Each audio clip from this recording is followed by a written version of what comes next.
Bismillahirrahmanirrahim. Assalamu alaikum viewers. I hope you are fine. Today I will discuss about the introduction of economics. आज हम economics के तारुफ के बारे में पढ़ेंगे कि इकोनॉमिक्स को किस किस साइंटिस्ट ने मुतारिफ करवाया, इकोनॉमिक्स की तारीख क्या है, तो इसके बारे में आज हम डिस्कस करेंगे। तो शुरू करते हैं। सबसे पहले मैं आपको ये बताता चलूँ इसकी तारीख के बारे में कि 17 सेंचुरी से पहले इकोनॉमिक्स का कोई तारुफ नहीं था। सिर्फ इकोनॉमिक्स की एक ब्रांच थी, पॉलिटिकल इकोनॉमिक्स। सिर्फ इसके बारे में लोगों को पता था, इसके हवालों के बारे में पता था। इसके अलावा इकोनॉमिक्स को कोई नहीं जानता था कि इकोनॉमिक्स क्या है। तो 17 सेंचुरीज की दहाई में 1776 में एक साइंटिस्ट आया जिसका नाम आदम स्मिथ था। उसने मुतारिफ करवाया, उसने एक थ्योरी पेश की। वो थ्योरी क्या है? Nature of wealth. Nature of wealth के हवाले से आदम स्मिथ ने 1776 में मुतारिफ करवाया कि इकोनॉमिक्स एक चीज़ है या इकोनॉमिक्स एक ऐसी थ्योरी है जिसका नाम उसने रखा nature of wealth. Nature of wealth का मतलब है, ये थ्योरी सिर्फ एक साल चली, ठीक है ना। और नेचर ऑफ वेल्थ का मतलब ये था कि हम इर्द गिर्द में जिस तरह पैसे इकट्ठे करते हैं, जो बेसिक मतलब है नेचर ऑफ वेल्थ का वो ये है कि हम इर्द गिर्द से कैसे पैसे इकट्ठे करते हैं, ठीक। इस चीज़ को नाम दिया नेचर ऑफ वेल्थ का। तो ये एक साल तक थ्योरी चली। इसके बाद दूसरा साइंटिस्ट आया जिसका नाम था अल्फ्रेड मार्शल। दूसरा साइंटिस्ट कौन था? Alfred Marshall. इसने 1818 में ये थ्योरी पेश की और इसने इस थ्योरी को पेश किया और इस थ्योरी का नाम इसने रखा human material welfare. Human material welfare के नाम से इसने थ्योरी पेश की। इसको साइंस ऑफ ह्यूमन मटेरियल भी कहते हैं। क्या चीज? ह्यूमन मटेरियल वेलफेयर थ्योरी को दूसरा नाम science of material, science of human material welfare भी कहते हैं।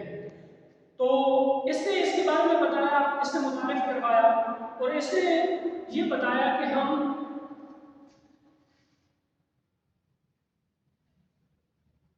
मुतारिफ करवाया कि जो ह्यूमन मटेरियल है ये क्या है। तो मतलब है कि इंसान अपनी ज़रूरियात के मुताबिक जो पैसा इकट्ठा करता है उसको क्या कहते हैं? Human material welfare.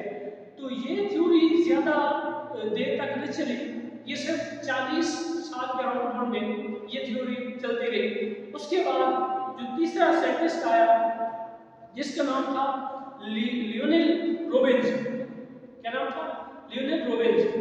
इसने ये मुतारिफ करवाया, इसने थ्योरी पेश की human behaviour and limited resource. इसके नाम से इसने एक थ्योरी मुतारिफ करवाई। इसने कहा कि इंसान अपनी ज़रूरियात के मुताबिक लिमिटेड रिसोर्स को यूज़ करके अपनी नीड्स को फुलफिल करता है, ठीक है। तो इसकी थ्योरी अब मतलब काफ़ी चलती रही, उसने डिस्क्राइब भी किया। इसके अलावा हम इसको स्टडी करते हैं कि इंट्रोडक्शन ऑफ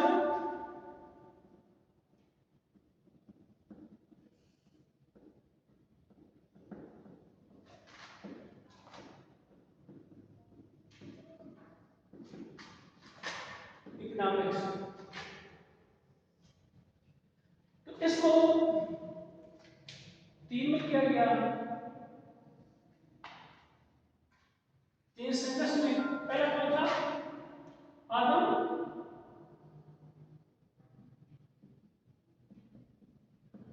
आदम स्मिथ था। इसकी क्या थी? Classical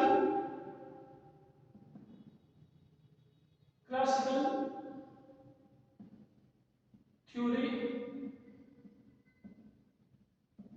approach. ठीक है। उसके बाद था अल्फ्रेड मार्शल।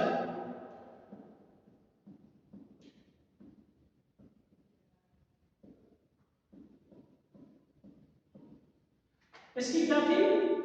न्यू इसकी इसकी थ्योरी को क्या नाम दिया गया था? New classical theory.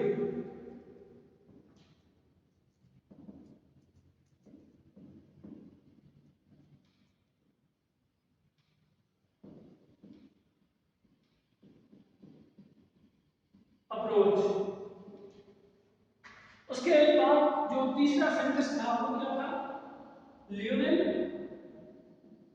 Robins.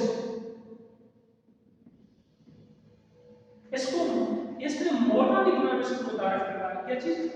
Modern economics.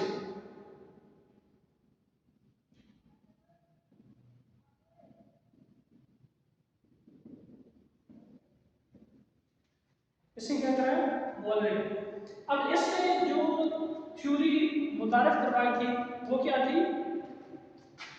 Human welfare.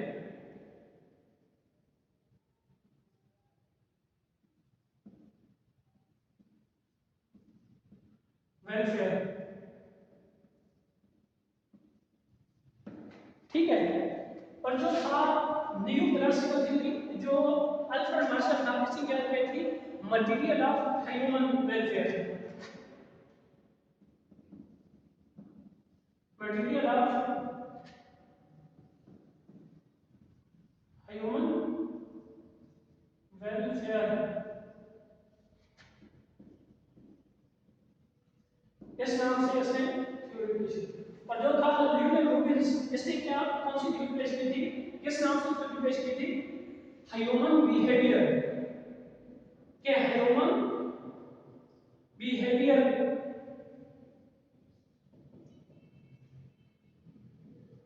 And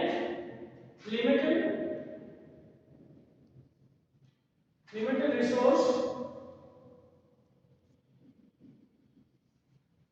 ठीक है। इस नाम से इसने थ्योरी पेश की। तो ये थी इकोनॉमिक्स की तारीख और जो तीन साइंटिस्ट थे जिसने अपना मेन किरदार अदा किया और इकोनॉमिक्स को मुख्तलिफ वे में, इकोनॉमिक्स की थ्योरी को, इकोनॉमिक्स की तरीक़ को डिफरेंट वे में बयान किया और इसके ऊपर रिसर्च करते रहे। और इंशाल्लाह मुझे उम्मीद है कि आपको इसकी समझ आई होगी। ठीक है। तो आज यही हमारा टॉपिक था। इंशाल्लाह अगले टॉपिक में हम डिस्कस करेंगे माइक्रो इकोनॉमिक्स, मैक्रो इकोनॉमिक्स और उनके आगे जो फंक्शन हैं उसके ऊपर हम ब्रीफली डिस्क्राइब करेंगे इंशाल्लाह। तो तब तक रहिए हमारे साथ। इंशाल्लाह मिलते हैं अगले लेक्चर में। अल्लाह हाफिज़।